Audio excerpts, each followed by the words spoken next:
Hey folks, so I've put off talking about this for a few days out of respect, but I can't really put off talking about it anymore, especially after something I just saw.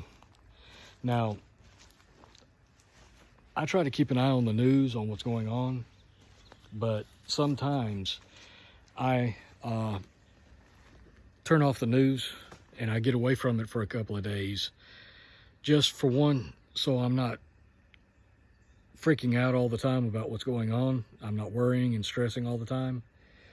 But two, because I don't really want to hear about it. I just need a break. And again, I've put off talking about this for a couple of days out of respect. But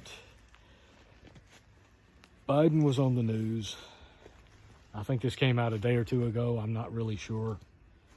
I just saw it today, and he made some comments that I have to respond to.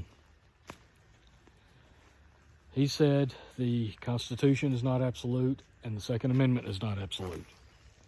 And this is nothing new. He said this before, but I want you to understand what's coming, what the intention, what the underlying goal here is. They're calling for this stuff. They're already calling for gun control and red flags, background checks. You know, they're going through all the same old stuff, all the same old tired talk. And it doesn't matter if the individual obtained the gun legally through a background check or if the gun was stolen or whatever. None of that matters to them. And you need to understand that they're not doing this to save the lives of children, to protect children, to save lives or make things safer. Because Republicans have introduced bills that they know right away could get bipartisan support, that might not solve the problem, but it could definitely save some lives. But the Democrats don't want to take an easy win. They don't want to take that low-hanging fruit that is being offered to them. In fact, Schumer himself made a comment about it's non-negotiable. He's not even going to talk about it. They want gun control, something that they know they probably won't be able to get past. And it makes you wonder why they wouldn't take whatever steps that they can get, whatever compromises they can get now. Why are they holding out for this big thing that they know they probably won't be able to get? And the simple matter is, it's because that's not what they want. They're not concerned about safety. They're not concerned about saving lives. They want gun control. They want a completely disarmed, compliant, obedient, controlled population. It's as simple as that. They want complete, unequivocal repeal of the Second Amendment. They don't want anybody to own guns, no matter if it's a single-shot shotgun or a single-shot .22. They don't want any of it. They want it all gone. Why? Because it's a threat. They can't control an armed populace. They can't run roughshod over an armed populace. In order to get the control that they want, the people have to be disarmed. Now, this is their ultimate goal. This is what they want. And you can see that because every time there's a tragedy, they pass up opportunities to have something done because they're holding out for the holy grail of gun control, so to speak. They want the impossible. And if you look at New York and California, two of the states that have some of the strictest gun control laws in the country. Things still happen there. Whether the guns, again, were obtained legally or illegally, it doesn't matter.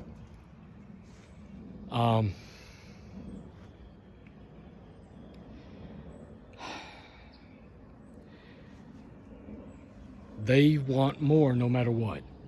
It doesn't matter how much gun control they have. It doesn't matter what laws and regulations are on the books. It doesn't matter what's banned.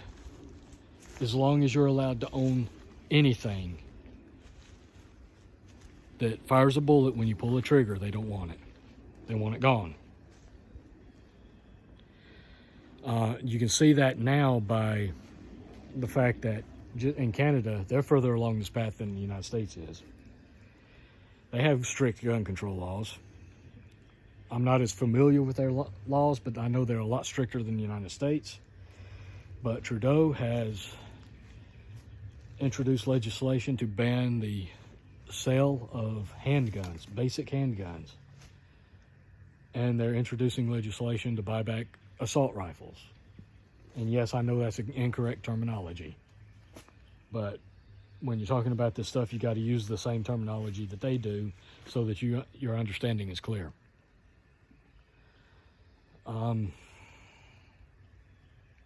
So that right there in itself is proof that it doesn't matter how much compromise there is. It doesn't matter how many gun control laws there are. There's never enough. And they're not going to be happy until the United States population is completely and unequivocally disarmed, unable to defend themselves. You hear all this talk about you don't need an AR-15, you don't need 30-round magazines to hunt deer because, let's see, according to Biden, what was it? Deer aren't running through the woods with Kevlar vests. Well, that's got to be the dumbest man in the United States. If it's not, God, I don't want to meet the dumbest man. Because I don't think I could handle that level of stupidity. Just like he recently said, a 9mm can completely blow the lungs out of a human body. These people sound like imbeciles.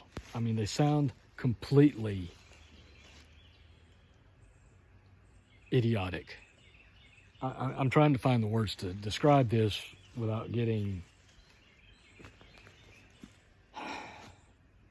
too rough with my language. But whether or not they're actually this stupid, I don't know. Maybe it's that they're using this terminology, this language, to try to placate people, because I do know that if you slowly erode somebody's rights, take a little bit here, a little bit there, a compromise here, a compromise there, people don't notice how much they've lost until it's completely gone. And even then, most of them won't even realize when it's completely gone. Some will, but most won't. A good example of that is the Patriot Act. After 9/11, we introduced the Patriot Act, which should be called the Unpatriot Act, because it's the exact opposite of what it's called. We lost we lost some of the ground on our right to privacy, our right to freedom from unreasonable search and seizure, and even, to a degree, some of our free speech. And the thing about it is, when they introduce legislation like this, even if it's done in emergency, especially if it's done in an emergency, they never pull it back at any time. Once it's enforced permanently. I mean, look how long it's been since 2001. 9/11, you know, and we're still living under that loss of freedom that came with that. So no matter how much you try to compromise and be reasonable, all this common sense gun control garbage, there's nothing common sense about it. They're using these words to try to make you more pliable, more willing to sacrifice your rights.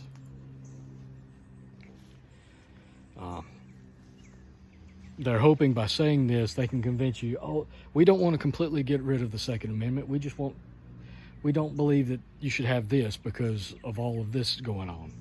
You can still have your handgun. You can still have your single shot rifle to hunt deer with. The problem is, again, as I've said,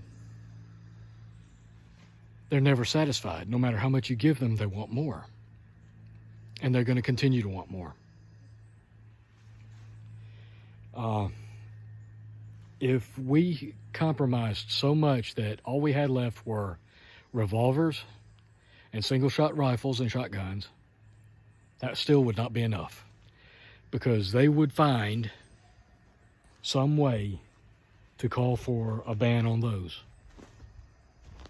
Nobody needs to kill a deer. Nobody needs to hunt, because we've got bug-based meat to offer you. We've got plant-based meat to offer you, so you don't need meat. That's the logic of the left. Slow erosion of rights while people don't notice. And right now, people don't have the nerve to stand up to the government. They don't have the nerve to stand up for their rights. They're too blind to see what they're losing.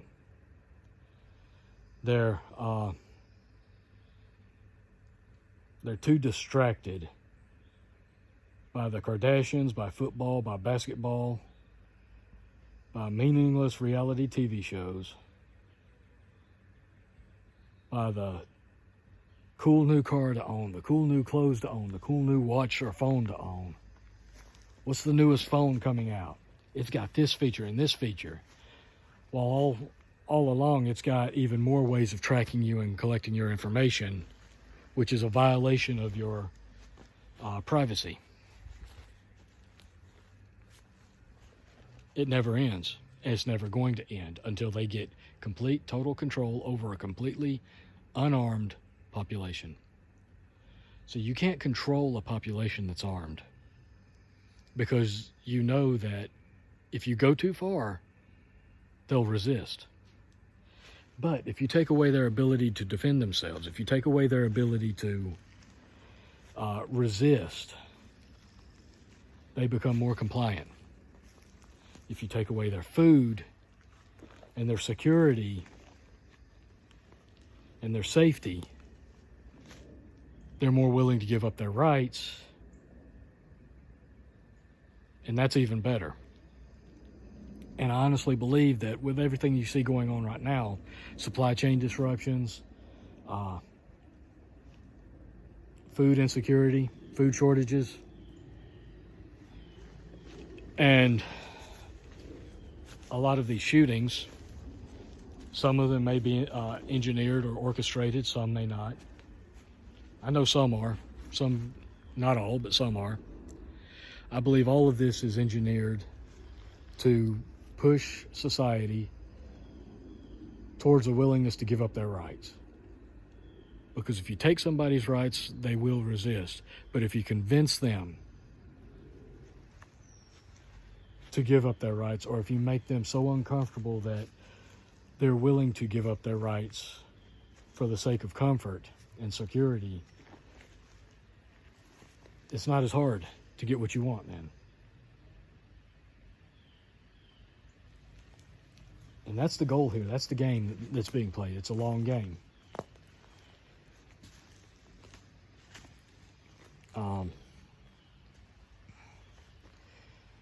We're in a battle for our rights. Right now, we live in a country where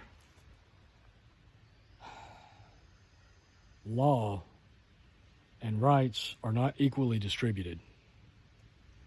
And that's existed in other times as well, but all you got to do is look over the past 3 years to see what I'm talking about. And I'll give you a perfect example. During the, fiery but mostly peaceful Summer Love Fest of 2020, you had BLM and you had Antifa burning buildings, assaulting people, shooting people, killing people, robbing people, robbing stores,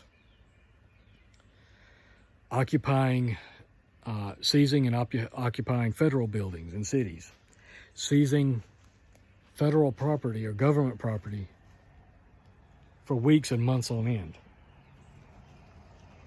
And sure, there were a few arrested, but what happened? Our own Democrat politicians were encouraging the violence. They were calling for more violence, more protests. What else did they do? They created a fund to pay for bail, to bail these people out. To pay for attorneys to bail these people out, to represent these people when they did go to court, because they supported the cause. And that happened for over a year. But look at the right. One protest. Now, it can be debated whether there was some FBI orchestration there, whether there was some Antifa agitators involved. That's open for debate. I'm not going to get into that right now, but one protest from the right.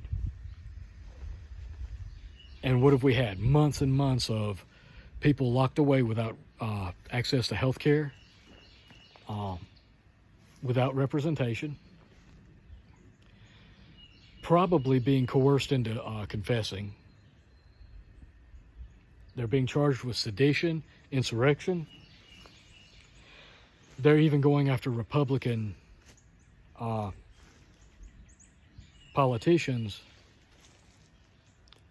who may have been involved or may have supported it. What about Maxine Waters? What about Mayor Lightfoot? Old Beetlejuice herself.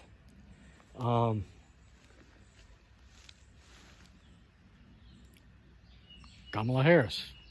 All of these people encouraged the protests of 2020. They encouraged the violence. They supported the violence.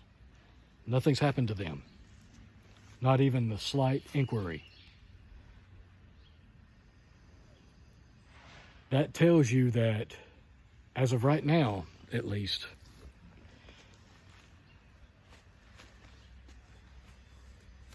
you are being treated differently based on what your political leanings are. If you're on the left, you can do pretty much anything you want to and get away with it. You can be a rapist drug dealer going around murdering people, and you'll be supported like a saint. Or you can be a Christian Republican, and you're treated like a terrorist just because you follow one specific presidential candidate. That's the nature of the country we live in now. It's complete inequality in how you're treated legally. So these people that are calling for all this equality and everything, they're doing the very thing that they claim to be protesting against. They're spouting racism, they're promoting inequality, they're promoting discrimination. And it's all a ruse, because the ultimate goal is to disarm the people. And if you create enough political strife, if you create enough civil unrest, if you cause there to be a shortage of food, people can't eat, they're going to do things that they normally wouldn't do. If you make it where they feel so unsafe, they're willing to give up what little liberties they have left for that safety, because they think the government's going to come and save them. When in actuality, it's the government that's orchestrating things to take your rights away. So America is under attack. That's my firm belief. I'm not going to give up my guns. I'm not going to give up my right to own guns. I'm not calling for violence. I'm not calling for any kind of illegal activity, but I honestly believe that with the way they're pushing things, there will come a time, probably sooner than any of us think, that there will be a response. Let me put it that way. And it's not going to be pleasant. It's going to be a very unpleasant experience.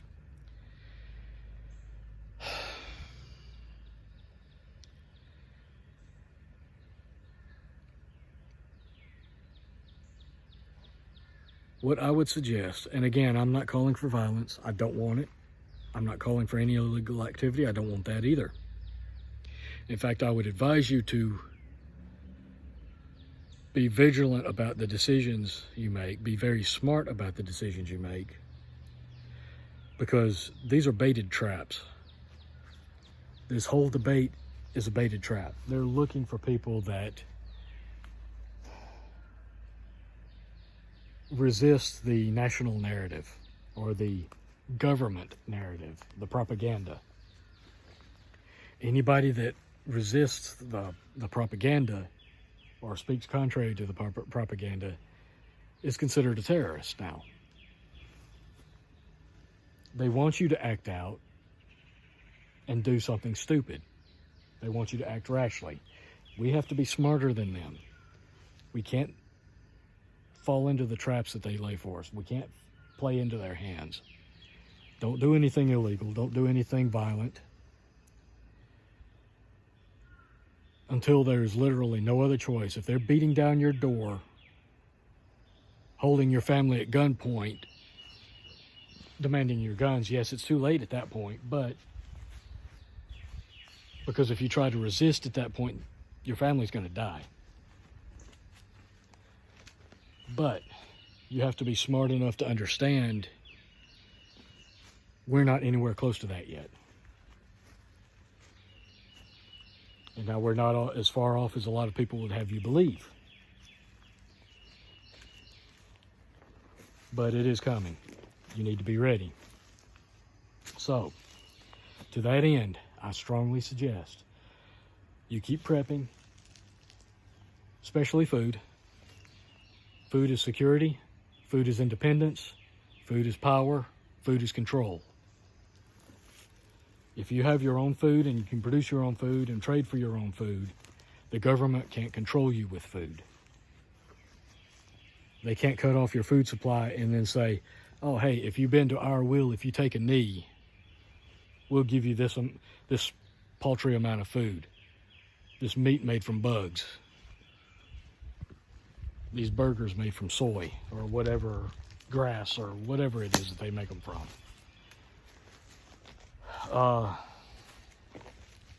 So store food. Have a way of defending yourself and your family. But more importantly than that, if you own a firearm, train with it. Know how to use it. And I'm not just talking about standing at a gun range in one of those little cubicles, shooting down a lane at a stationary target, sending 30 rounds down range, trying to get a tighter group. That is important. Good aim and good trigger discipline is important. But just as important is knowing how to actually use that firearm. How to use it in a real life scenario.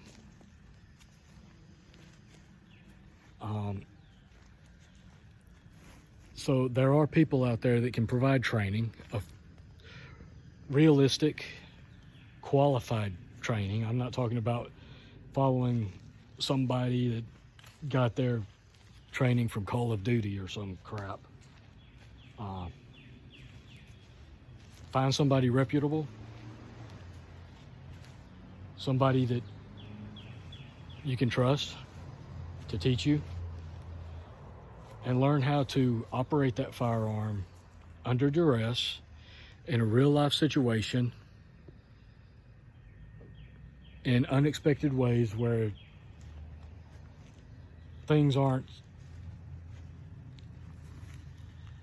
stationary. Let me put it that way. Because if it comes to the point where we have to take up arms, and again, I don't want that. I hope to God we never have a civil war or another revolution, but I'm afraid it's coming. But if it ever gets to that point, the oppressor, your enemy, your opponent, is not going to stand 25 yards away and stand stationary in open ground waiting for you to get good steady aim on them and pull the trigger. No, there's going to be all kinds of things going on around you. There's going to be distractions. There's going to be a lot of things coming at you. Your heart rate's going to be up. Your adrenaline's going to be pumping. You're going to be scared in a lot of cases. You might even be hurt. So you need to train for situations like that. And there is training out there for civilians. Look for it, find somebody, get training. If you've got 1,000 rounds for your rifle, I would strongly suggest instead of buying another 1,000 rounds, get training. Continue to buy ammo if you can. But at that point, the training is more important than the ammo. Me personally, you can never have enough ammo because you never know when the supply is going to be cut off, especially if some Democrats get their way and they get to where they ban ammo altogether, or they tax ammo at such an exorbitant rate that you simply can't afford it. There are those that want to do those things. So, get training. Continue to stack ammo, but training is critical. If you can't operate your weapon and operate it with skill, you're more of a hazard, more of a liability than an asset. And again, I hope to God we never end up in another civil war. I hope to God we never end up in another revolution. But I deal with realities on this channel. And I know I've probably lost some subscribers over this, but I don't like spreading fear. I'm not one of those that's going to tell you the world's going to end tomorrow. I don't know when it's going to happen. I just know something bad is happening. And you can't sit and ignore what's happening around you. If you're a prepper and all you think about is how to do things, I love my garden. I love growing food. I believe it's critical to security and independence. And that's why I stress a lot of gardening videos. And as you can see, it's a learning experience for me because I share that with you. I share my failures. I share my struggles. I'm not one of these that's out here showing you only the best stuff. Like, this worked out perfectly, so that's what I'm going to show. That died, I ain't going to show anybody that. That's not me. But along with that, you have to be realistic. You can't just sit around saying, don't spread fear, don't do this, don't do that. You've got to acknowledge when threats exist, when threats are headed your way. If you're not acknowledging it and talking about it and planning for it, you're setting yourself up for failure. Again, I would rather not have to make videos like this. And I try not to. But growing a tomato is not the end-all be-all of prepping. Learning how to build a chicken coop is not the end-all be-all of prepping. Granted, they're probably more important than firearms, because I've never been in a gunfight in my entire life, and I pray to God I never am. But I guarantee you, I've had to eat every single day of my life. and having food to eat. Because I have to feed myself, I have to feed my family.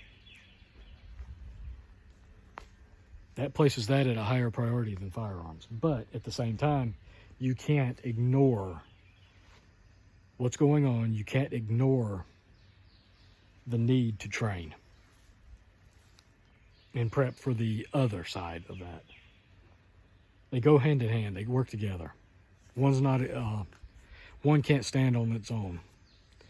You can't have just a garden and no weapons and expect to survive, because if things get as bad as what a lot of people predict, all that food's going to get taken from you because people are going to come take it. I will tell you for a fact, there are people out there, their whole idea, their whole concept of prepping is I'll just stack guns and ammo and armor, and I'm not going to worry about food because you're growing food. I'll just come take yours with my guns and ammo. So you can't have a garden and grow food and expect that to be enough. Vice versa, you can't have guns, ammo, and armor and expect that to be enough to sustain you and protect you, because you can't eat those things. You might be able to use them to hunt with, but hunting is inconsistent. It's not guaranteed. Even though gardening and raising livestock is more reliable, even that is not guaranteed. So you have to have both. Again, it's all, as with a lot of things in life, it's all about finding balance. So I understand not wanting to hear fear porn. I understand not wanting to hear, it's all going to end in the next few days, and I don't do that. I'm just spreading what news I get. Whether or not it comes true, I don't know. I have no control over that, and I can't see the future.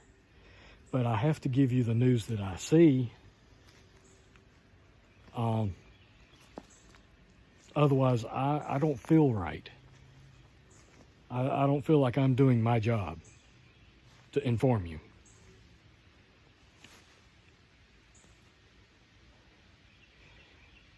So, again, this is the world we're living in. This is the world we're having to deal with. This is the state of the country right now. We're more divided than ever. The sides are more polarized than ever.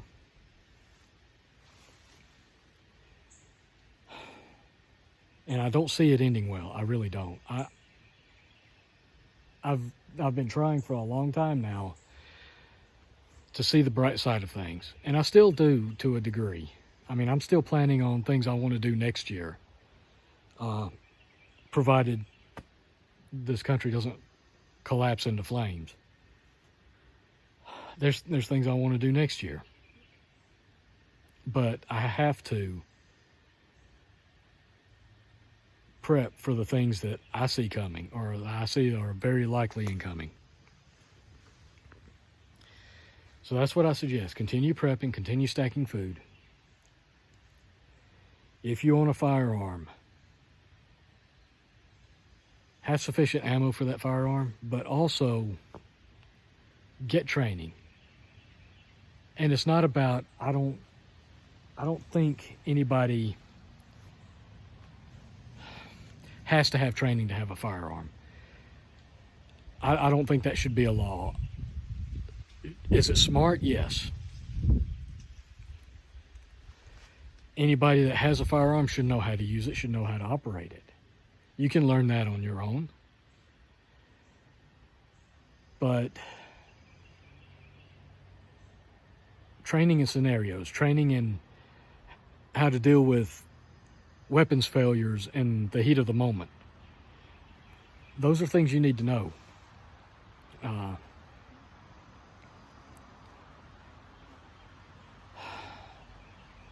And it's just as critical as any kind of food.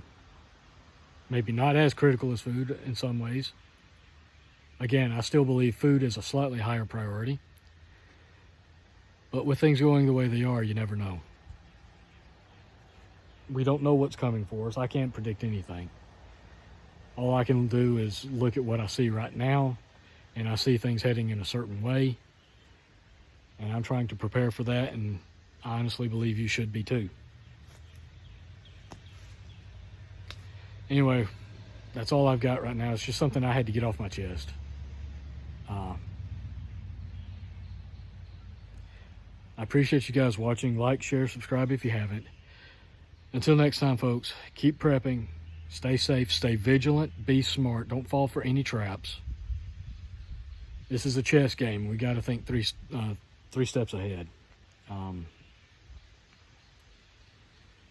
Do what you can to get ready and be prepared for whatever comes. Hopefully nothing bad happens, but it's better to be ready for something than not. Until next time, folks, stay busy, stay vigilant. I'll catch you later.